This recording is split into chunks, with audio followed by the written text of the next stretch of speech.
What did it feel like to make your first million? Before I made my first million, I realized I was in a business that could generate 60, 70, 80,000 in profits a month. I saw that after a few months. So I wasn't a millionaire, but by month 3, 4, and 5, I was taking home $100,000 a month in profits at the age of 26. So I you don't have to be, you're a virtual millionaire there and then. Right, so how did that feel? Pretty good. Sure. Yeah, I'm a pretty materialistic guy. Stepped into extremely good apartment, cars, everything. I know you were in telesales, and I get a lot of calls all the time from different people. And how do I protect myself from investment scammers? I always felt we did things in a very professional manner, and we still do. And people.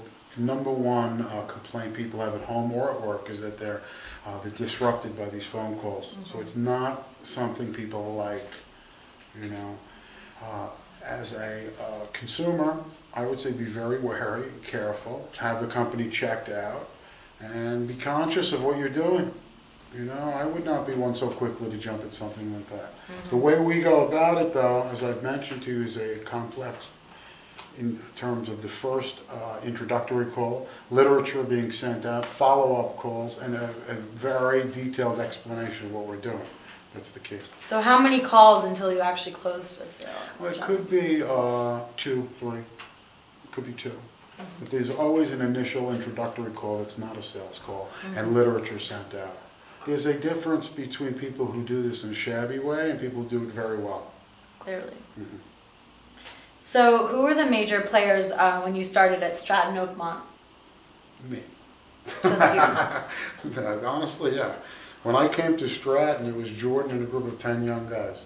They had come from a firm called Investor Center, where Jordan was. Jordan had never been a stockbroker for very long. He was a leader with these guys and sold a bit, and he was teaching them to sell. But when I came, I was an established salesman for years. I had a huge book. They had nothing. So for the first, I'd say, year at Stratton, I probably did 75% of the business. Mm-hmm. Then Danny Porsche came on pretty big. So when and where were you when you met Jordan? Well, Jordan came into Manhattan. I lived in Manhattan and worked on 52nd and 5th at Rothschild. Right. That's when Jordan was, this was 2 years before we opened our business together. So we were friends for these 2 years prior. We vacationed together. We rented homes in the Hamptons together. We rented a home on Dune Road for 2 years that he ultimately bought. Does he still have it? No. He sold that and stepped up to a bigger home in Southampton. Jordan loved the big homes too. And then, when Jordan was arrested, he gave up everything too.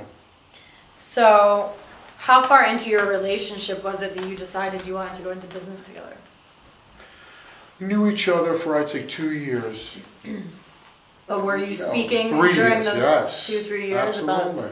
About I met him in 1986 at LF Rothschild. And then we went into business in 1989, so those 3 years, yes. And during those 3 years, he was popping around to small over-the-counter firms. That's another thing he taught me. I started to watch these over-the-counter firms, different than the big board houses I worked for. Firms like D.H. Blair, which I've often spoken about as my prototype. I wanted to copy them because they've been doing this underwriting of small cap firms for 25 years with no problem. The main guy, Morty Davis, is rumored to be a billionaire. Never got arrested. But when I was arrested, so were the main people at D.H. Blair.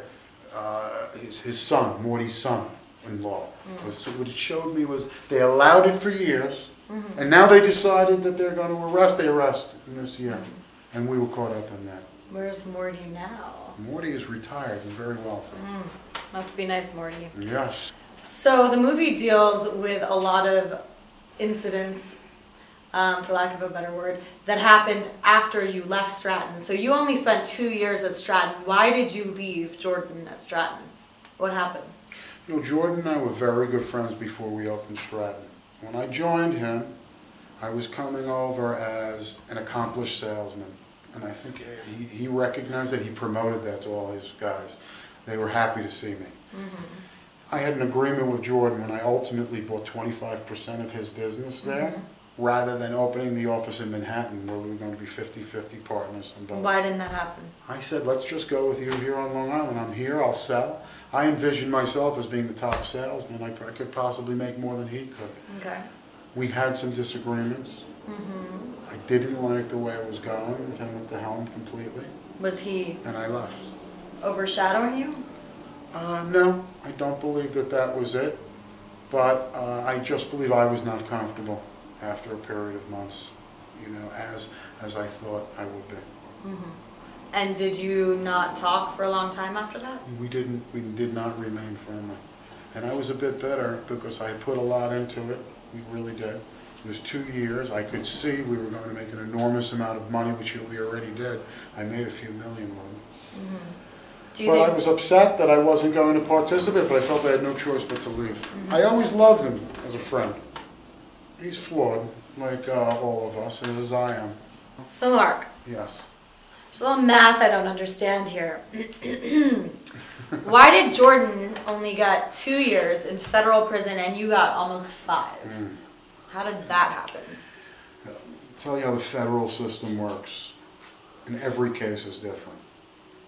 But the only way to lessen a potential sentence is cooperation with the government. Which, by the way, I fully wanted to do with my lawyer. I said the moment we were arrested, I said, let's go in and tell everything, which I did. I offered everything that I felt. And they looked at me at the U.S. Attorney's Office and said, that's not cooperation. Cooperation is you have to say, I knew I was committing a crime. And I know he committed this crime, what he did. And you have to be able to testify against those people. So, I didn't have that. Other people did, which can lessen their sentences. Did you snitch on your colleagues? I did not cooperate, no. I would have cooperated, as I've said, I wasn't able to. I didn't feel as there was anything for me to be cooperate with. I wasn't exactly, I didn't think mingling with criminals.